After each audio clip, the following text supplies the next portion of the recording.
कितने आलसी हो भाई।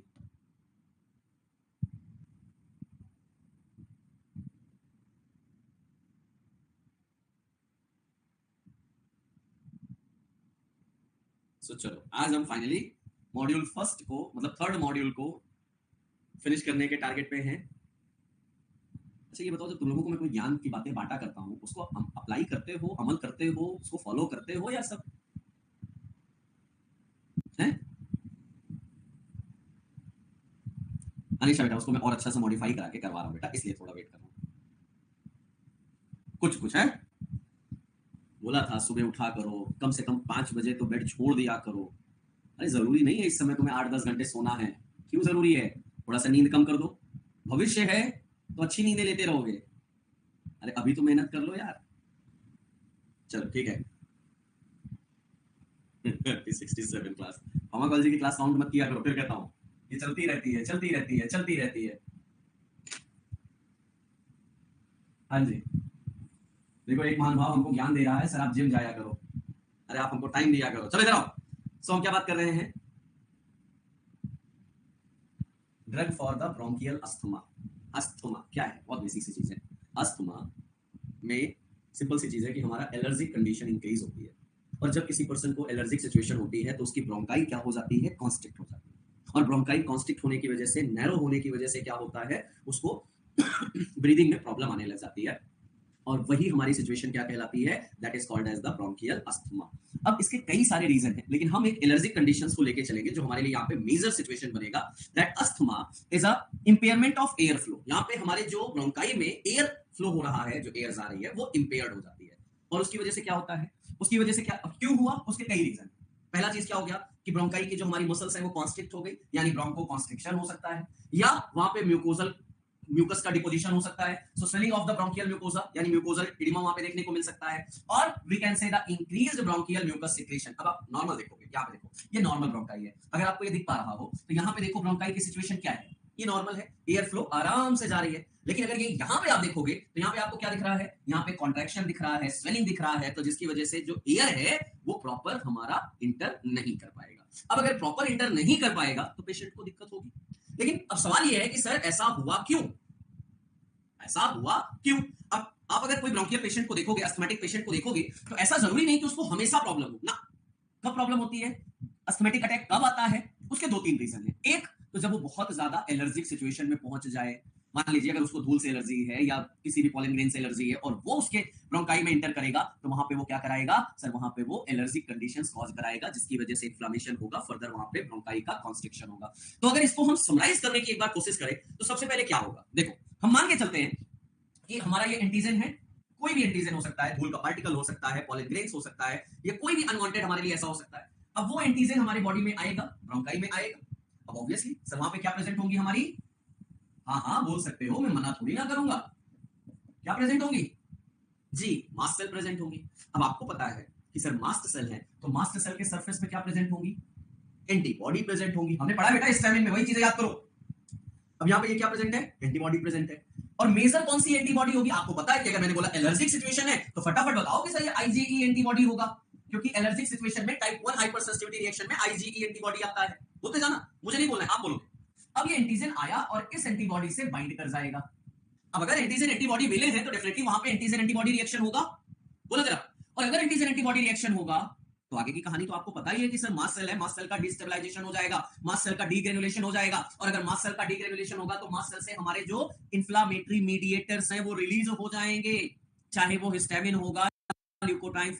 हिस्टामिन की बात करेंगे, वहीं पे थोड़ा बहुत पैप भी आ जाता है। मींस हमारा जितने भी साइटोकाइनेस हैं उनका रिलीज हो जाएगा। अब अगर हमारे यहाँ पे जो इन्फ्लामेटरी मीडिएटर्स रिलीज हुए हैं तो वो क्या कराएंगे? इन्फ्लामेशन कराएंगे। हाँ जी सर कराएंगे। तो जरा एक एक स्टेप इसको देखो क्या क्या हुआ। सबसे पहले क्या हुआ? एंटीजन आया। आप अगर मान लीजिए कोई अस्थमेटिक पेशेंट है, वो किसी भी एलर्जिक सिचुएशन में पहुंचा, कोई एंटीजन उसके बॉडी में आया। अब वो एंटीजन आया तो आएगा कहां पे? ऑब्वियसली हमारे रेस्पिरेटरी सिस्टम में आएगा। और वो जो एंटीबॉडी है, कौन सी एंटीबॉडी है? आईजी एंटीबॉडी, जो कहां प्रेजेंट है? मास्ट सेल के सरफेस पे प्रेजेंट है। ये मास्ट सेल हमारे लंग्स में, ब्रोंकाई में, पूरे रेस्पिरेटरी में प्रेजेंट होते हैं। और अगर वहां पे एंटीजन और एंटीबॉडी मिले तो क्या होगा? एंटीजन एंटीबॉडी रिएक्शन होगा, और उसकी वजह से क्या होगा? मास्ट सेल का डीग्रेनुलेशन यानी मास्ट सेल ब्रेकडाउन हो जाएगा। अब अगर मास्ट सेल का डीग्रेनुलेशन होगा तो क्या रिलीज होंगे सर, जितने भी हमारे इन्फ्लेमेटरी मीडिएटर्स हैं, हमारे यहाँ पे हिस्टामिन आएंगे, टीएनएफ अल्फा आएंगे, प्रोस्टाग्लैंडिन आएंगे, पैफ आएंगे, ल्यूकोट्राइन्स आएंगे, क्योंकि ये सबका झुंड होता है, ये अकेले कभी नहीं आते हैं कि खाली हिस्टामिन आया तो बस हो गया, नहीं, जहां एक आया वहां बाकी भी पहुंच जाएंगे, तो ये झुंड में अटैक करते हैं, तो ये सारे इन्फ्लेमेटरी मीडिएटर्स हमारे वहां पे पहुंचेंगे। अब बेटा अगर इन्फ्लेमेटरी मीडिएटर्स आए तो वो क्या कराएंगे सर, ऑब्वियसली ब्रोंकाई को कॉन्स्ट्रिक्ट करेंगे, क्यों सर, वहां पे इन्फ्लेमेशन होगा, ब्रोंकाई का हाइपर एक्टिविटी होगा, ब्रोंकाई कॉन्स्ट्रिक्ट होगी, और अगर इतना सब कुछ हुआ तो एस्थमेटिक पेशेंट को give me the asthmatic my pneumatic pump, वहां पे उसको क्या चाहिए, पंप चाहिए, क्यों, ऑब्वियसली एयर प्रॉपर इनहेल नहीं हो रहा है, इस वजह से बात किया जाएगा। हाँ जी, तो अब रुको बेटा, वो दूसरी कहानी है, वहां नहीं जाना, कोई बात की बात है। अब ये सारी बातें हैं, अब अगर यहीं पे थोड़ा सा मैं आपको हिस्टामिन पे जोड़ के लेके चलूं, ड्यूरिंग द हिस्टामिन मैंने आपको बोला था there are some drugs who can also release the histamine from the mast cell, morphine. अब अगर यही छोटा सा ड्रग इंटरेक्शन का क्वेश्चन आता है, बड़ा प्यारा सा क्वेश्चन आता है, अब आपसे अगर मैं एक बार पूछूं कि बच्चों ये बताओ, क्या अस्थमेटिक पेशेंट को मॉर्फिन दिया जा सकता है, सोच समझ के बोलना, नहीं मैं मुर्गा बनाऊंगा, ध्यान रखना, क्योंकि पूरा ये रिकॉल है। अब याद करो, ड्यूरिंग द हिस्टामिन जब मैं आपको पढ़ा रहा था तो मैंने आपसे बोला था हिस्टामिन, डिटिवोकुरेरिन, हाइड्रालाजिन और पॉलीमिक्सिन, ये हमारी ऐसी ड्रग है जो क्या करती हैं, हिस्टामिन का रिलीज कराती हैं, याद आ रही है। अब अगर हिस्टामिन रिलीज होगा तो एस्थमेटिक पेशेंट को प्रॉब्लम होगा, सारी चीजें जुड़ी है, मैं बार बार कहता हूं, फार्माकोलॉजी मतलब कोरिलेशन, जिस दिन आपने कोरिलेशन लगाना सीख लिया, मान के चलो उस दिन तो तुम कोलॉजी के महारथी हो जाओगे, है ना, तो इसलिए नहीं देते हैं। आगे हम जब पढ़ेंगे ना सीएनएस में मॉर्फिन के बारे में, तो वहां पे साफ साफ लिखा जाता है morphine is contraindicated during asthma, क्यों, रीजन ये, ओके। चलिए, अब ये तो आपको मैकेनिज्म तक समझ में आ गई कि हाँ सर हो क्या रहा है, एंटीजन आ रहा है, एंटीबॉडी से बाइंड हो रहा है, वहां पे हमारा फर्दर एंटीजन एंटीबॉडी रिएक्शन हो रहा है, मास्ट सेल का डीग्रेनुलेशन हो रहा है, इन्फ्लेमेटरी मीडिएटर्स आ रहे हैं, ब्रोंको कॉन्स्ट्रिक्शन कर रहे हैं, सारी चीजें एक माइंड में ओवरफ्लो, मतलब माइंड मैप आपका बन गया। अब जरा एक बात कहूं, अब मैं आपसे यही कहूं कि बच्चों चलो मुझे अस्थमा का ट्रीटमेंट करना है तो कैसे करूं, सोच समझ के बोलो, अस्थमा का ट्रीटमेंट करना है तो क्या करूं, तो एक लाइन आप मुझे बोल सकते हो कि सर पहला चीज क्या करिए आप, क्योंकि अस्थमेटिक पेशेंट को प्रॉब्लम हुई है, क्योंकि ब्रोंकाई कॉन्स्ट्रिक्ट हुई है, हम रीजन बाद में ढूंढेंगे, पहले एक काम करें कि वो जो ब्रोंकाई कॉन्स्ट्रिक्ट हुई है उसको क्या कर दिया जाए सर, ऑब्वियसली ब्रोंको डायलेट कर दिया जाए, पहला टारगेट तो है कि ब्रोंकाई को डायलेट करो यार, पेशेंट को आराम मिले। अब ब्रोंकाई को डायलेट कैसे कर सकते हैं, जो ड्रग यार करती है, पढ़ के आए हो एएनएस में, बताओ ना, तो क्या मैं आपसे अगर यहाँ पे लिख दूं कि मैं यहाँ पे बीटा 2 एगोनिस्ट दे दूं तो बुरा तो नहीं मानोगे ना आप लोग तो अच्छे बच्चे हो जी, रिस्ट वाली सॉल्ब्यूटामॉल, टर्ब्यूटालिन, सैलमेट्रॉल, फॉर्मेट्रॉल दे सकता हूं, ओके। अब थोड़ा सा कोलिनर्जिक सिस्टम में जाओ, क्या वहां पे हम लोगों ने एंटी कोलिनर्जिक ड्रग के क्लासिफिकेशन में कुछ इप्रा और टायो को सुना था क्या, drug used in asthma and COPD, हाँ M3 रिसेप्टर प्रेजेंट होता है ब्रोंकाई में जो कि करता है ब्रोंको कॉन्स्ट्रिक्शन, और जब आप M3 रिसेप्टर इन ब्रोंकाई को क्या करते हो, ब्लॉक करते हो, इप्राट्रोपियम ब्रोमाइड, टायोट्रोपियम ब्रोमाइड देखिए तो अस्थमा और सीओपीडी में यूज होता है, और अस्थमा हाँ आराम होता है। तो क्या यहाँ पे एंटीकोलिनर्जिक ड्रग के नाम आप अब बताओगे, ऑब्वियसली बता दोगे यार, नहीं कहूंगा ज्यादा। एक और क्लास आती है that is called as the xanthine derivative, methyl xanthine derivative, theophylline, aminophylline, doxofylline, उसकी मैकेनिज्म अभी बताऊंगा, बस यहाँ पे अभी एक और क्लास लिखो, मिथाइल xanthine डेरिवेटिव, ये भी ब्रोंकोडाइलेटर में है सर, ब्रोंकाई को डायलेट करेगी। तो अभी आपको ये तो समझ में आ गया कि ब्रोंकोडाइलेटर कौन कौन सी है, क्यों दिया जा रहा है। अच्छा थोड़ा और पहले चलते हैं, हुआ क्या था, एंटीजन आया था, किस एंटीबॉडी से बाइंड किया था, आईजीई, तो अगर आप लोग अलाउ करो तो इस आईजीई एंटीबॉडी का एंटागोनिस्ट ना दे दें, अगर ये आईजीई को इनहिबिट कर दिया तो एंटीजन एंटीबॉडी रिएक्शन होगा ही नहीं, तो हम यहाँ पे बोलते हैं क्या, IgE antibody means IgE antibody antagonist दे दिया जाए, दे दे, एंटागोनिस्ट दे दिया, कौन सी इकलौती है, ओमेलीजुमैब, इसी को इनहिबिट कर दिया, खत्म, ओके। आगे बढ़ो, फिर क्या हो रहा था सर, एंटीजन एंटीबॉडी रिएक्शन होने की वजह से क्या हो रहा था, मास्ट सेल का डीग्रेनुलेशन हो रहा था, तो एक काम किया जाए, मास्ट सेल को भाई तू फटना नहीं, शांत रहने का, कितना भी गुस्सा आए लेकिन फटना नहीं, यानी मास्ट सेल को स्टेबलाइज कर दिया जाए, ठीक है। तो यहाँ पे क्या दे दिया, मास्ट सेल स्टेबलाइजर दे दिया जाए, 3 है, कौन कौन सी, सोडियम क्रोमोग्लाइकेट, निडोक्रोमिल कीटोटिफेन, अच्छा एक बार इसमें सवाल बड़ा मजेदार पूछा गया, Which of the following is a mast cell stabilizer that is not chromine derivative? अब देखो, सोडियम क्रोमोग्लाइकेट, यहां क्रोमेन मिलेगा आपको, निडोक्रोमिल, यहां क्रोमेन मिलेगा आपको, लेकिन कीटोटिफेन में हमारा क्रोमेन नहीं होता है, समझते चलना, ओके। आगे चले, अब मास्ट सेल को स्टेबलाइज किया, फिर क्या हो रहा था, आगे चलोगे तो सर हमारा जो आगे की कहानी जो चल रही थी कि मास्ट सेल डिग्रेनुलेशन होने की वजह से हमारे इन्फ्लामेटरी मीडिएटर्स आ रहे थे।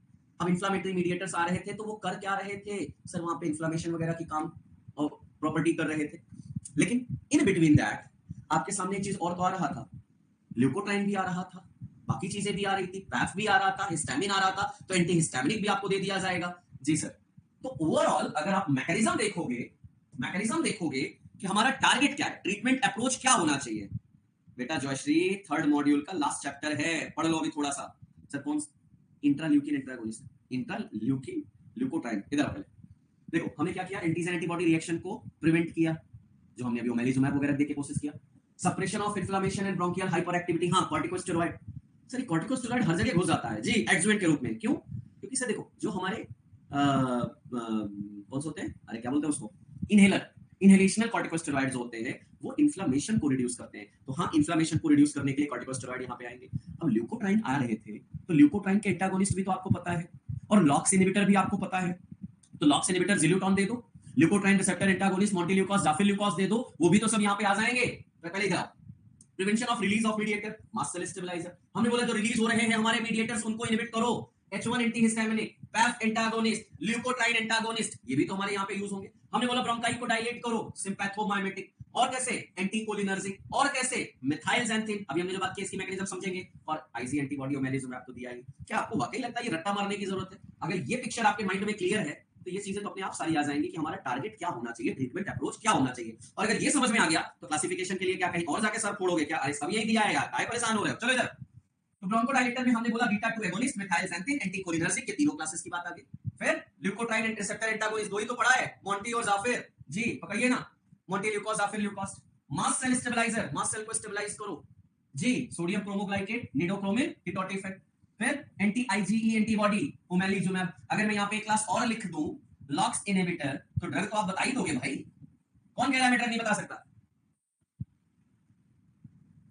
सर इटोफाइलिन कहां यूज होती है, लिख दे भाई यहाँ पे, थियोफाइलिन, अमीनोफाइलिन, डॉक्सोफाइलिन, इटोफाइलिन। मैंने कब रोका है भाई आपको? फाइलिन जितना है सब फाइल कर दो मिथाइल ज़ैंथिन में। याद नहीं आ रहा? पीयूष बनो मुर्गा बेटा जल्दी से, पहले जल्दी से मुर्गा बनोगे तो बताऊंगा, पढ़ाने आओ बेटा ऑटोकॉइड में। ज़िल्यूटॉन जैसी कोई चीज आई थी, कहीं तो सुना होगा, कहीं तो सुना होगा। अच्छा लगा, कम से कम आज की क्लास में 500 बच्चे सुबह उठे तो सही। धीरे धीरे बच्चों की उठने की आदत अच्छी हो रही है, मुझे अच्छा लग रहा है। क्योंकि बेटा दिवाली के बाद जब नवंबर से आपके साथ सुबह जुड़ूंगा, इकोलॉजी तो मैं शाम में लेके चला जाऊंगा, और यही ज्यूरिस और बायोकेमिस्ट्री ये सब सुबह चलेगी। मतलब मेरी मॉर्निंग की क्लास अब फिक्स हो चुकी है बेटा, अप टू द जीपैड। तो इसलिए सुबह उठने की आदत डाल लो, आधा सिलेबस में सुबह ही कराऊंगा, ठीक है? चलिए, तो ये चीजें हमें यहाँ पे समझ में आई कि कौन कौन सी हमारी ड्रग यहाँ पे है। भाई हर चीज जुड़ी हुई है, हर चीज एक दूसरे से जुड़ी हुई है। डेरी फाइलिन भी हो सकता है, अरे डाल दे भाई, जितना भी फाइलिन है सब मैंने बोला मिथाइल ज़ैंथिन में फाइल कर दो, मैंने कब बोला? चलेंगे आगे बढ़ो। अब कुछ रह नहीं गया है, क्यों सर? अरे भाई जो हमारे ब्रोंकोडायलेटर की कहानी है, बीटा 2 एगोनिस्ट है, या हम बात करें हमारा एंटीकोलिनर्जिक है, वो एएनएस में पढ़ के आए हो। यहाँ कुछ नया रह गया है क्या? नहीं। अगर मैं आपसे पूछूं सर ऑटोकॉइड वाले में लॉक्स इनहिबिटर है, मास्ट सेल स्टेबलाइजर, सब कुछ नया नहीं है, अब सब वही है, बस खाली यहीं तक अस्थमा की जान थी, बाकी तो खाली आपको रीड करना है। अब देखो समझना क्या है। हाँ, अब एक बच्चे ने क्वेश्चन किया, रेणुका ने किया क्वेश्चन, अच्छा है कि सर ये बताइए क्या हम यहाँ पे कैल्शियम चैनल ब्लॉकर नहीं दे सकते? आंसर है नहीं दे सकते। क्यों सर? क्योंकि आपको पता है कि हमारे ब्रोंकाई में और लंग्स में, ब्लड वेसल्स में हर जगह एक ही कैल्शियम चैनल प्रेजेंट होता है, वो होता है L type calcium channel blocker, मतलब एल टाइप कैल्शियम चैनल। अब अगर हम ब्रोंकाई को डायलेट करने के चक्कर में कैल्शियम चैनल ब्लॉकर दिए, कॉन्ट्रैक्शन को वहां रोकने की कोशिश किए, तो बेटा हमारा ब्लड वेसल्स में डायलेट हो जाएगा, चांसेस है कि बीपी। बात समझ में आ रही? सुन नहीं देंगे। चलो, बादल बाबू ने पूछा सर ड्रग ऑफ चॉइस क्या है? मैंने पहले ही बोला, अगर आपके पास पेशेंट आएगा अस्थमा का, तो आप पहला टारगेट क्या करोगे? अच्छा तुम्हें क्यों हुआ है अस्थमा, चलो पहले रीजन पता करते हैं, ऐसा, या पहले क्या करना है, अच्छा तुम्हें अटैक आया है, एक काम करो, ये लो बीटा 2 एगोनिस्ट यानी ब्रोंकोडायलेटर, पहले ब्रोंकाई डायलेट कर लो, फिर बाद में देखेंगे क्या हुआ है। तो जो पहले यूज किया वही तो फर्स्ट लाइन, वही तो ड्रग ऑफ चॉइस हुआ ना यार, सोचा करो थोड़ा सा। चलिए आइए, तो हमने यही समझा यहाँ पे कि नॉर्मली जब आप देखोगे तो जब ब्रोंकाई का कॉन्ट्रैक्शन हुआ, कॉन्स्ट्रिक्शन हुआ, उसी की वजह से तो ब्रोंकियल टोन इंक्रीज हुई, और ब्रोंकियल टोन जितना इंक्रीज होगा उतना अटैक के चांसेस होंगे। अब मेरा टारगेट यहाँ पे यही सब है कि ब्रोंकियल टोन को डिक्रीज करना है। कैसे कर सकता हूँ? एसिटाइलकोलिन ब्रोंकियल टोन इंक्रीज करता है, तो मैं क्या करूँ?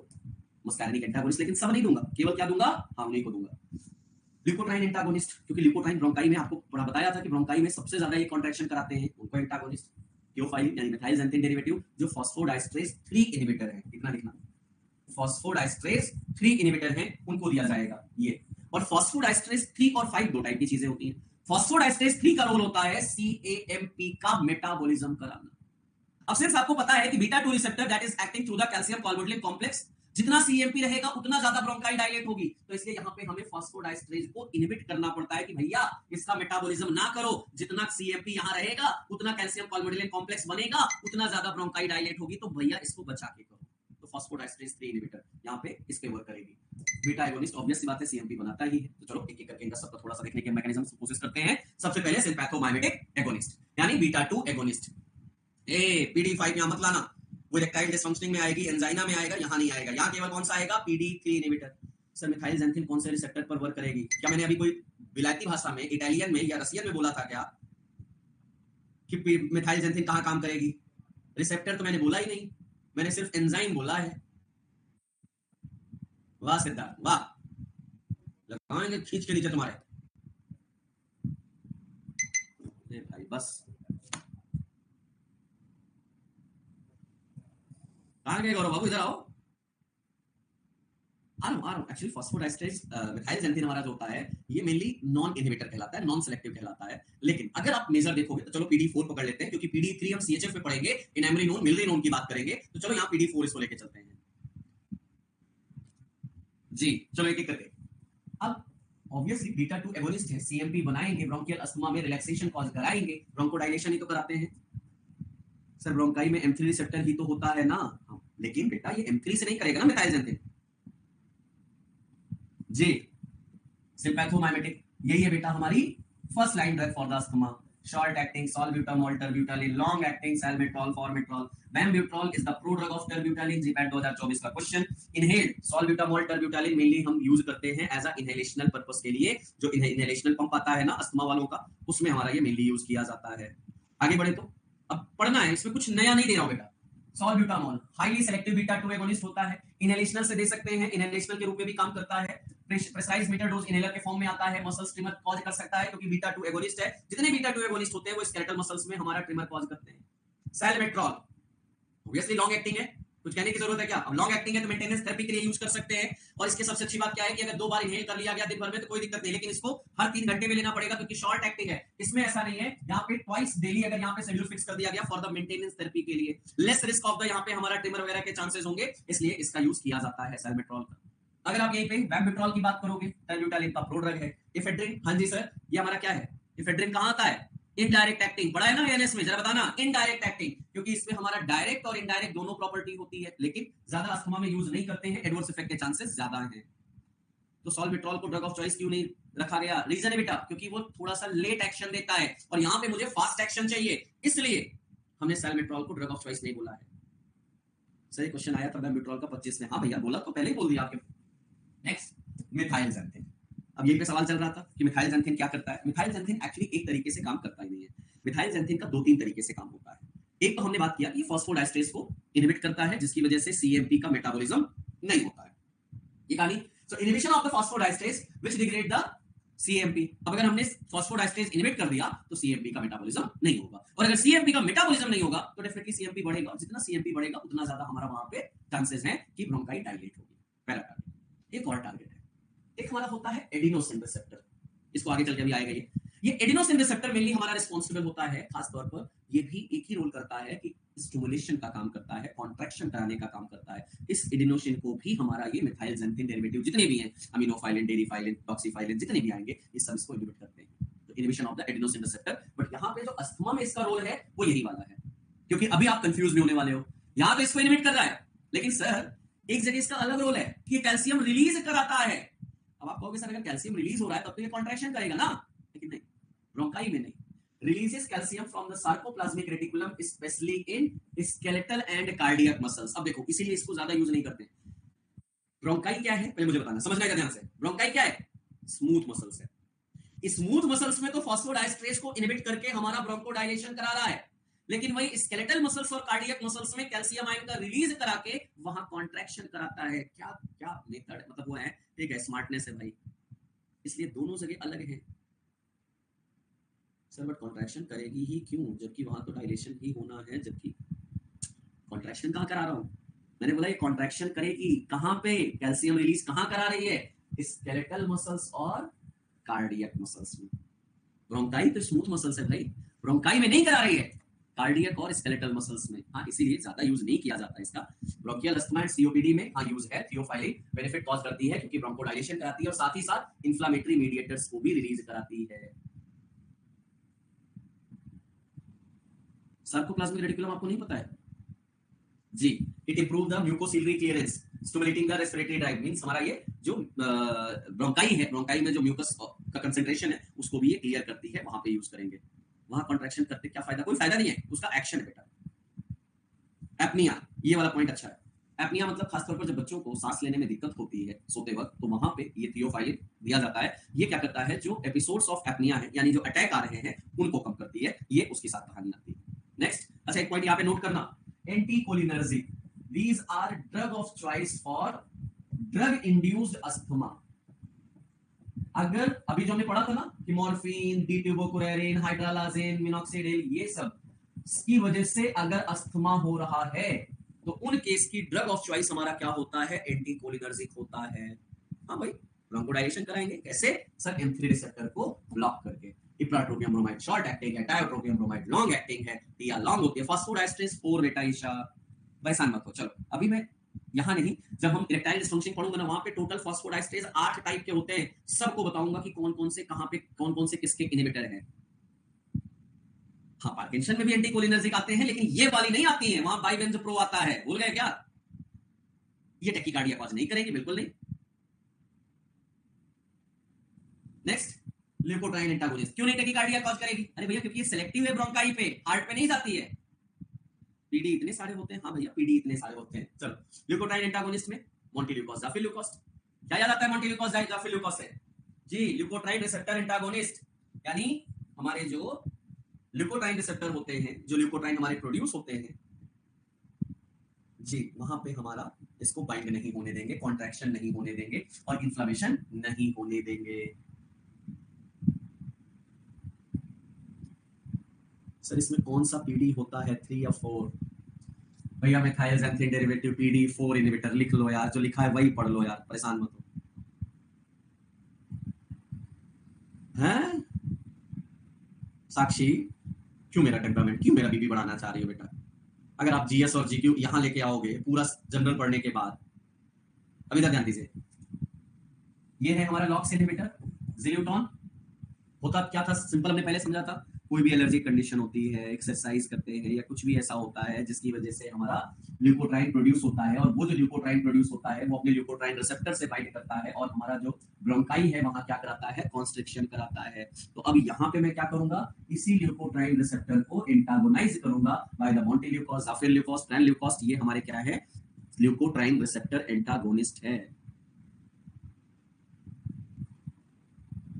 Okay next, montelukast and zafirlukast, these are mainly for the prophylactic therapy। इनका अगर सिर्फ आप इनको दोगे, अरे मोंटी एलसी वगैरह खाया होगा यार कभी ना कभी एलर्जिक सिचुएशन में। हाँ, तो हमने बोला अगर सिर्फ इसको दोगे तो काम नहीं चलेगा। हाँ, इसको आप दूसरे के साथ में दे सकते हो तब काम कर सकता है, लेकिन अगर आप सोचो कि इसको अकेले दो, मोनोथेरेपी के रूप में दो, तो ना बाबा ना, अकेले इतना ज्यादा अच्छा नहीं है कि ये पूरा काम करके दे देगा। Mast cell stabilizer, sodium cromoglycate, nedocromil, ketotifen. हमने बोला सोडियम क्रोमोग्लाइकेट और निडोक्रोमिल हमारे क्या होते हैं, क्रोमेन डेरिवेटिव होते हैं। काम सबका एक ही है कि मास्ट सेल के डीग्रेनुलेशन को इनहिबिट करना। अगर मास्ट सेल का डीग्रेनुलेशन नहीं होगा तो ऑब्वियसली हमारे जो मीडिएटर्स हैं उनका रिलीज नहीं होगा, और मीडिएटर्स रिलीज नहीं होगा तो इन्फ्लेमेशन और ब्रोंकोकंस्ट्रिक्शन नहीं होगा, वहां पे आपको आराम या मेको फायदा देखने को मिलेगा।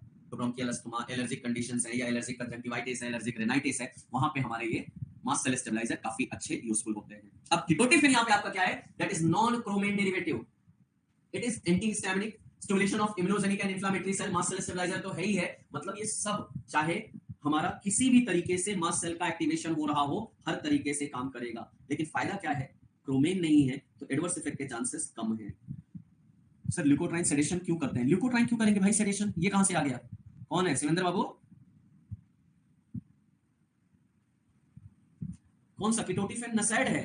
अरे कीटोप्रोफेन और कीटोटिफिन में अंतर होता है पगला, ये कीटोटिफिन है, कीटोप्रोफेन नहीं है। कॉर्टिकोस्टेरॉइड, फिर वही कहानी, कॉर्टिकोस्टेरॉइड ब्रोंकोडाइलेटर नहीं, लेकिन क्या काम करती है, एंटी इंफ्लेमेटरी होती है। anti-inflammatory. So glucocorticoid, these are mainly beneficial for the inhibition of the inflammation.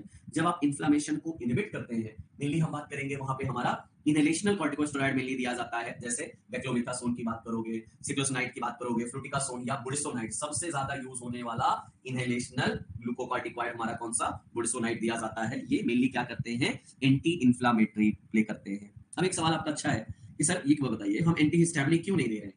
Antihistaminic देने का बेटा डिसएडवांटेज आपको पता है क्या. फर्स्ट जनरेशन दोगे, सेडेशन वगैरह की प्रॉपर्टी है, पहला चीज. दूसरा, फायदा तो आपको तभी मिलेगा ना जब ब्रोंकाई डायलेट होगी, और ब्रोंकाई डायलेट करने के लिए आपको ब्रोंकोडायलेटर देना ही पड़ेगा. बिना ब्रोंकोडायलेटर दिए आप काम चला लोगे क्या. इसलिए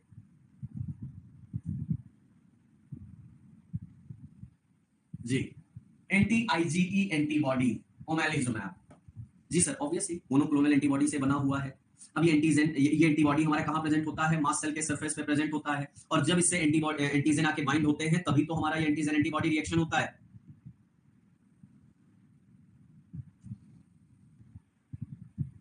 जी खत्म, इससे आगे इसमें कुछ है ही नहीं है.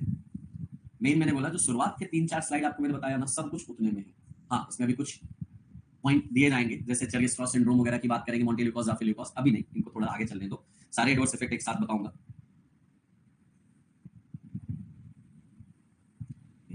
इसी को थोड़ा अलग वर्जन कर दो. ड्रग तो सब यही है. क्रॉनिक ऑब्स्ट्रक्टिव पल्मोनरी डिजीज में क्या होगा, हमारी जो एयरवे है वहां पे ऑब्स्ट्रक्शन होगा. ऑब्स्ट्रक्शन किसका होगा, म्यूकस का होगा, और म्यूकस वहां पे हमें क्या करना पड़ेगा, ब्रोंकोडायलेट ही तो करना पड़ेगा.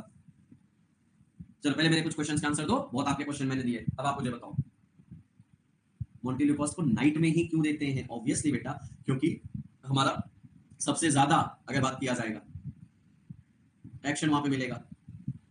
अरे फटाफट बताओ ना. बीटा 2 एगोनिस्ट यानी ब्रोंकोडायलेटर की बात कर लीजिएगा, सिंपैथोमाइमेटिक बोल दीजिएगा, खत्म.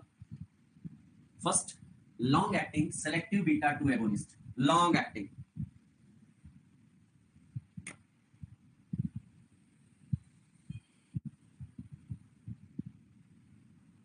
सर आप 2 दिन तक मत आओ, रिवीजन को टाइम चाहिए वरना आगे का कुछ नहीं समझता. अच्छा 2 दिन में क्लास ना लूं, ऐसा सो यस. हाँ जी, सेलमेट्रॉल फॉर्मेट्रॉल 2 ही है तो मेजर फर्स्ट तो सेलमेट्रॉल ही है. Sympathomimetic that has alpha beta 1 beta 2 ephedrine की बात चल रही है सर, डायरेक्ट इनडायरेक्ट की बात हो रही है, वहां पे है. Humanised monoclonal antibody acting against IgE. Sir asthmatic pump. अरे भैया अस्थमैटिक पंप में इनहेलर जो हमारा होता है ना, उसमें यही इनहेलेशनल कॉर्टिकोस्टेरॉइड और हमारे बीटा 2 एगोनिस्ट, समटाइम्स हमारे ल्यूकोट्राइन एंटागोनिस्ट, ये भी यूज किए जाते हैं. हमारे जो आपका नाम दोगे, ऑब्वियसली दोगे. कीटोटिफिन बताइए किस क्लास की ड्रग है, कैसे काम करती है.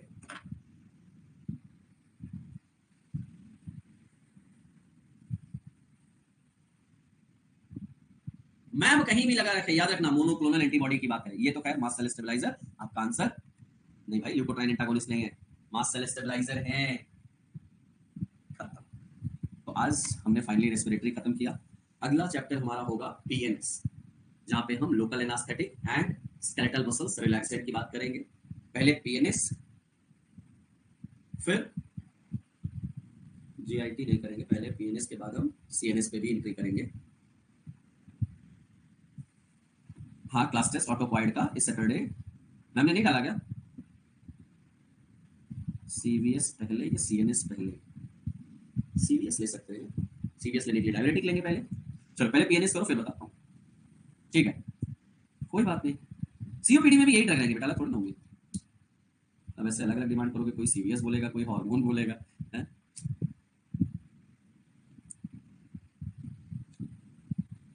मैराथन कब आएगा, नवंबर बेटा.